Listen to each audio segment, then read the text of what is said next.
forgot which ones you guys were at, so you're going to have to look. Sorry.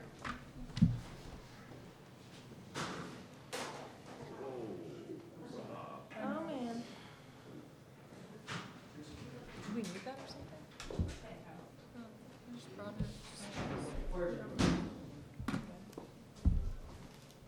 You can too.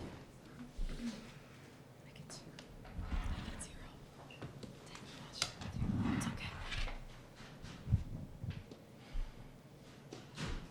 We're joined by Creighton head coach Kirsten Bernthal-Booth and student athletes Nora Sis, Abby Bottomley, and Naomi Hickman. Coach, can you start with an opening statement? Well, this is always a pretty tough day. I first want to congratulate Kansas. I mean, they're playing their best volleyball last night, tonight. We just had no answer for their outsides. But, you know, Ray's a good friend. Their assistants are good friends. And, you know, we knew one of us was going to get the opportunity to continue to play, so I'm happy for them. But it's hard, you know. These two are done, along with Annika. Maybe some others, you know, nowadays, but it's been a awesome ride with this crew. I love them all. They've worked, they've been selfless. I think we've played some really good volleyball. I thought they fought hard tonight. You know, kind of got punched pretty hard in game 1 and settled in, and it turned out to be a pretty competitive match. So, but it's always the worst day of the year.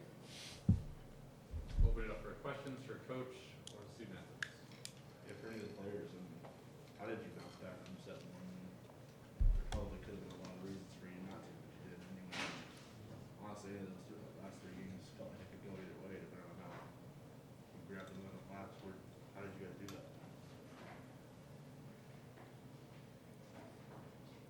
Sarah, please. I think we just decided we weren't going to go down without fighting. I think the first 2 sets we kind of let them take over, and then after that we got in our groove and started fighting a little more, but they just came out on top. Yeah, I think we just decided, like, hey, we need to be aggressive, and yeah, like Nora said, we're going to go down fighting, whatever that looks like. So I think we really did a good job of clinging to each other, and we started playing more of Creighton volleyball as the match progressed.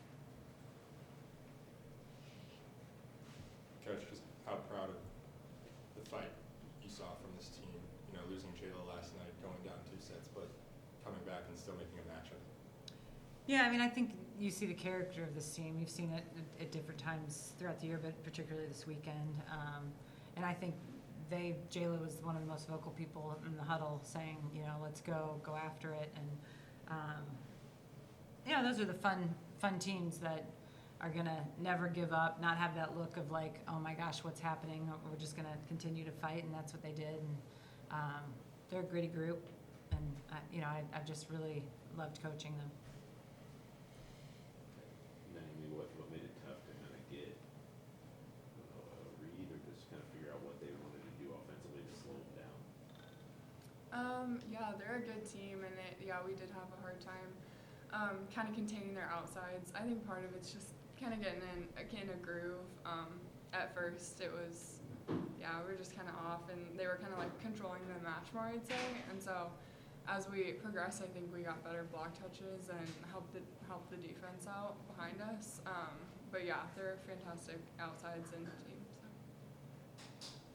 Abby, what you noticed in the end of games 2 and 4 that allowed them to just, you know, win the points that were up for grabs there at the end? I mean, I would say both teams are being super aggressive the whole time, and then we were making great defensive plays on both sides, and pretty much, besides set 1, everything was just whichever way the point landed. It wasn't one team was outworking the other. It was pretty much even the whole time. I think more points just landed in their way, or they just were a little more aggressive at certain times, but yeah. Abby, how are you going to remember this group, given everything this team accomplished this season? I'm going to remember, obviously, probably in like 10 years, this moment will not be here. I'm going to remember all the fun times we had, all the times on the plane when we were smiling, making jokes, all the times on the bus. I'm not going to think about probably the saddest moment of this season that everyone dreads.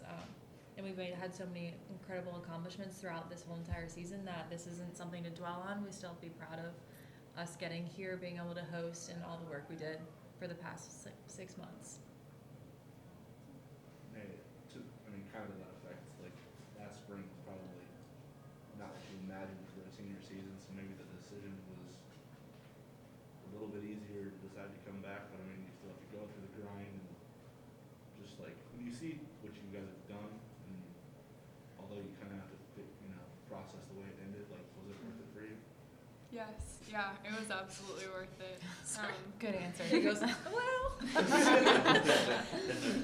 Yeah, absolutely. This group has been a joy to play with and be a part of, and just, yeah, our freshmen, and like, I'm just couldn't be more happy that I stayed.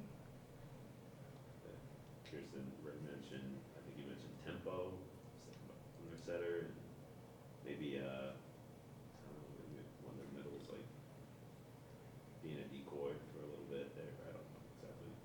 Again, but what did you see that allowed their outsides to kind of just get going? And once they got going, it seemed like it was set. Yeah, no, I don't think it was, unfortunately, either of those things, to be honest, because we were releasing out and they had four hands. They just did a fantastic job. Sometimes our block setup wasn't perfect, so they were able to cut around our block, but they did a great job of going after our hands, and then they hit, some phenomenal shots. I mean, they both, particularly Bien, how do you pronounce her last name?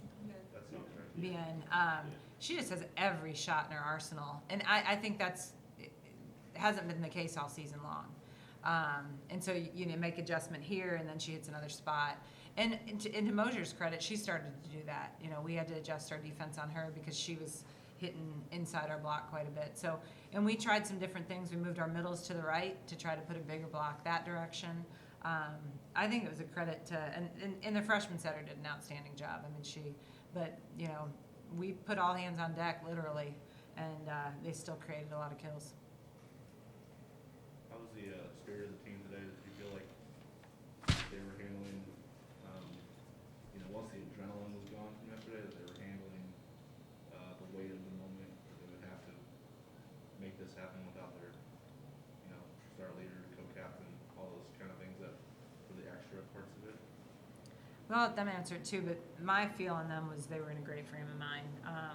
I think credit to Jayla on that. I think Jayla inspired them to say, like, let's go win this thing and go after it, as compared to saying, my life is over. I've run the gamut with players that go through big injuries that, and I think they wanted to play hard for her. So my feel on them was that they were in a great frame of mind to come out and play a great match. You guys all kind of, is that accurate? Did Jayla kind of settle you guys in with Yeah. just a little? Yeah. Even though she wasn't out on the court with us, she was still there mentally in our minds. Like, she still made an impact, whether or not she had a single stat on the stat page. She was still a huge part and component of this team in this game. Yeah, I think Jayla's a selfless player, and also you saw that as she is a person too. It was all focus on the team and on all of us, and that's huge credit to her. Take two more. I have any other questions? All right. Thank you, guys. Thank you. You want me to floss it? Someone's gotta ask you.